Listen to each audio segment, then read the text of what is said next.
Construction du chemin de fer. Alors on commence que la Colombie-Britannique se joindra à la Confédération en 1861. Le premier ministre Johnny MacDonald avait promis à la colonie britannique la construction d'un chemin de fer qui relierait l'Ontario à la côte ouest avant 10 ans. Au début de ce chemin de fer sujet, beaucoup de compagnies privées ne croyaient pas à la rentabilité du chemin de fer et c'est pourquoi elles refusent d'investir de l'argent.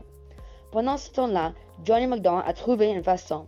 Il leur offre une aide financière et il a proposé également de leur céder gratuitement les terres sur lesquelles seront construites les voies ferrées. En 1862, Johnny MacDonald a besoin de l'argent pour payer sa campagne électorale et celle de son équipe. Pendant 1862, un homme, Hugh Allen, un riche financier, a donné à ce parti politique 350 000 $, l'équivalent à 7 millions de dollars aujourd'hui.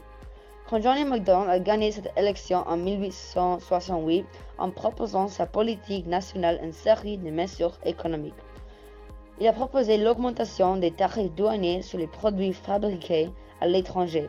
Cela hausse le prix des produits canadiens. La réduction des tarifs douaniers sur les matières premières importées. Les matières premières coûtant moins cher aux fabricants canadiens, ce qui les aide à proposer des prix moins élevés que les compétiteurs étrangers. Le gouvernement du Canada a promis la Colombie-Britannique que le chemin de fer serait complété en 1881.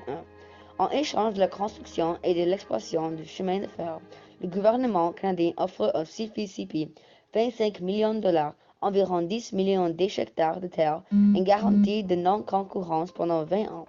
La compagnie se dépêche de construire le chemin de fer et le termine en un peu plus de 4 ans. Le chemin de fer transcontinental assure la prospérité du Canada.